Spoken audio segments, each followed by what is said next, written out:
Hey everyone, welcome back. Welcome. All right, so today we're going to be doing something that is a struggle a lot of people have, or maybe something that you want to keep track of, but is your mood.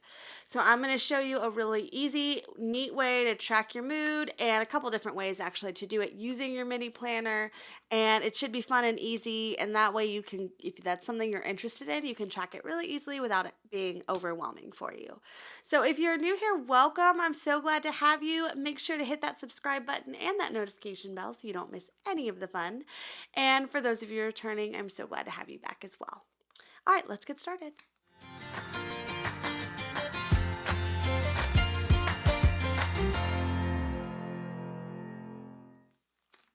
Okay, so we were talking about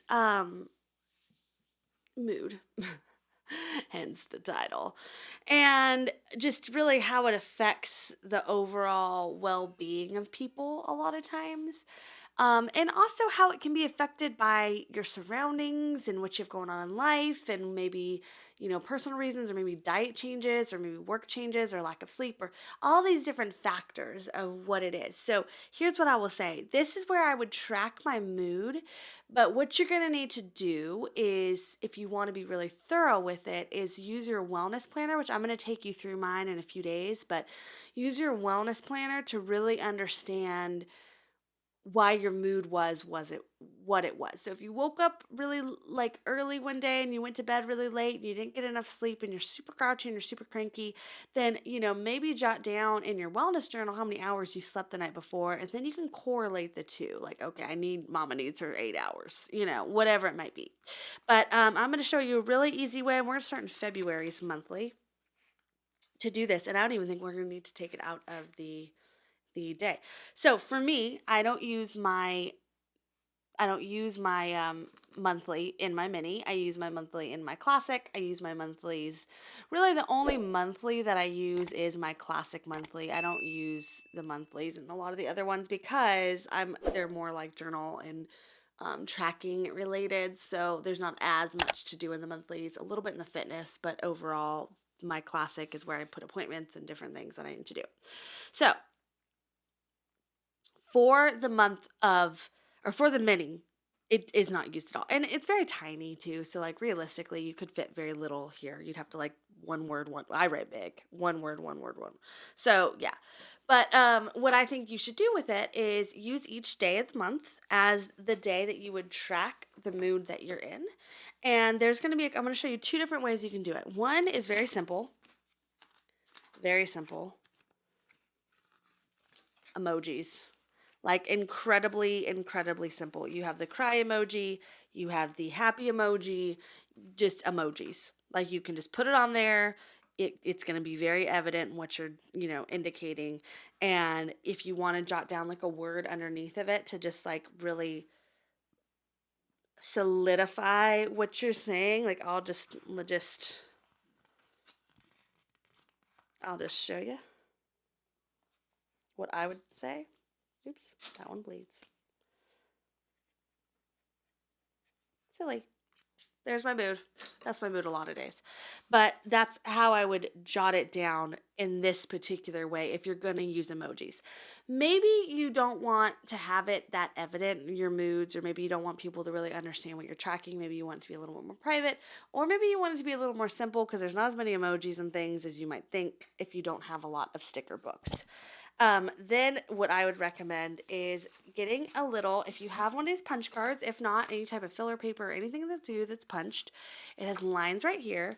And then I'm going to take the 5144, but really opening it up, and my child broke it off. It was devastating. I cried. Not really, but I felt like I wanted to. And just giving a color to a mood. So purple, and maybe there's like a chart for mood colors already. I don't know of that, if that's the case. But like purple, I'm just gonna throw some down here. There's a lot of these. Like you always get a good amount of these when they come in a sticker book. And the thing is that they're in a lot of different sticker books on the regular. So you can do that. So just to give you an example to start out at, like happy, sad, excited, and whatever other array of moods that you, and I know that some days, like, you might have more than one mood, but we're going to just, I would say, just go with the general idea of a mood. And then what you can do is from here, same idea, just take the coordinated color and slap it in the spot of the, in the spot. And this is really tiny. You can keep it in the back, but what you can do that way is that if someone does happen to see it, or you do want to keep it a little more universal like that, it's just very coded as to what you're trying to convey and what the mood was that you were feeling. And what I will say is that this is, I don't personally really haven't tracked my mood that often, but we all have those days where we wake up and we're less than happy. And that's normal. That's very common. If you didn't have them, that would be weird. But what you want to do is make sure that they're not consuming you in any form or fashion, and ensure that you are taking the best care of yourself possible. And if you're someone who maybe is on medications for depression or anxiety, or maybe you just struggle from it and you're not on anything, maybe you're trying some homeopathic ways to aid these feelings and you just want to see if they're working, this is a great way to track it without it feeling overwhelming. You don't have to write down a bunch of stuff. You do not have to, you can track it without keeping journals about it and everything like that. But at least you have an outlet for what's going to be the best way to understand how your emotions are feeling. Um, so like I said, I think this is a great way to do it. It's not gonna bombard you with having to take 45 minutes to write down your mood.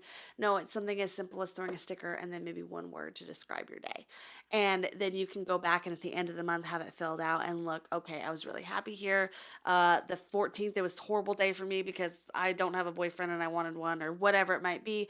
Or, the 25th was great because I got a job promotion, so I was super happy. But then the 28th, I realized, whew, I'm not ready for that promotion and I was a little stressed. However, you need to track it to make sure you're doing the best for yourself is the really just the way that you need to do it.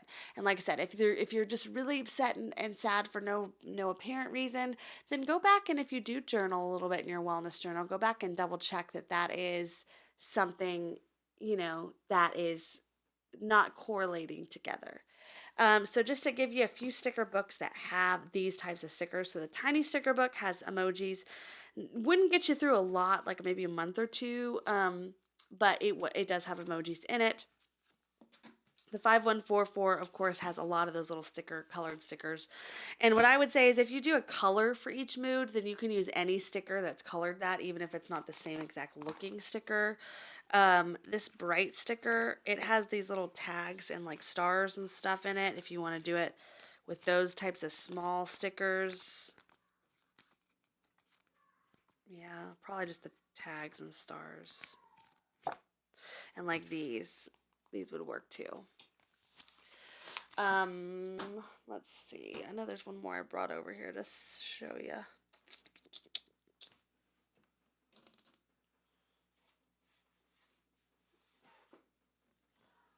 Um, another way, not that one. Another way that you can do it too, as I just turned around to double check, is, oh, sorry, doggy.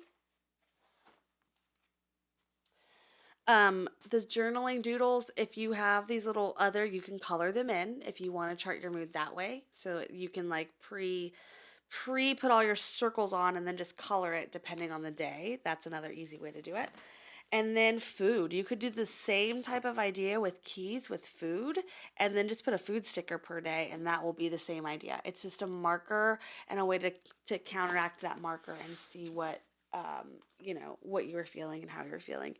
It's also going to depend a lot on how many different array of emotions you're trying to track. So if you are, maybe you're really wanting to track hormones, and maybe you're wanting to see if your like period's going to start or something like that, and you're like, okay, well, I want to know based on every time I cry it for just no reason. And so then you just would track that specific Maybe you want to track days you're so overly excited, or days you're super melancholy, or maybe days that you don't want to go outside, or maybe days that you really want to be around people. You might have a lot of different things, or you might have three, like happy, sad, moderate. Like it could be that simple. So it just depends on what's personal for you and that you want to do, to make it the best for you. I would highly recommend that you do try to keep it as simple as possible, especially while you're just getting into a routine. Once you make it a routine and part of your day, then perhaps you can advance it to be a little bit more complicated. But what's going to happen is if you overwhelm yourself with it, you won't stick to it. So I would encourage you to do it. If you have a mini, do it in your mini. If you have a classic and you can fit it in your monthly, do it in there. If you have an extra monthly, do it in there. There's lots of different ways, but this is an easy way to do it and an easy way to overview. And as you can see, one emoji and one word pretty much filled the day in the month. So mini is a great way to do it. If you do also not have a big giant classic wellness planner, any planner can be a wellness planner. There's no And I would say even a mini could be a good way to do that, because it is something that you can dedicate to it, and it's not too big, but still affords you the opportunity to keep everything you want in there. So I hope you enjoyed this. I hope this will be useful for you. I hope that for all of you who are maybe struggling with those things, this helps you a lot to really keep track of them and know what's going on. And of course, you got this. If you are struggling with moods all over the place, don't be worried. It will work itself out. But I hope you enjoyed this. I cannot wait to see you on the next video. Make sure you let me know in the comments if you have a better way to do this. I'd love to hear from you, and also share it with everyone else, because everyone else needs extra tips too. And can't wait to see you next time. Have a great day.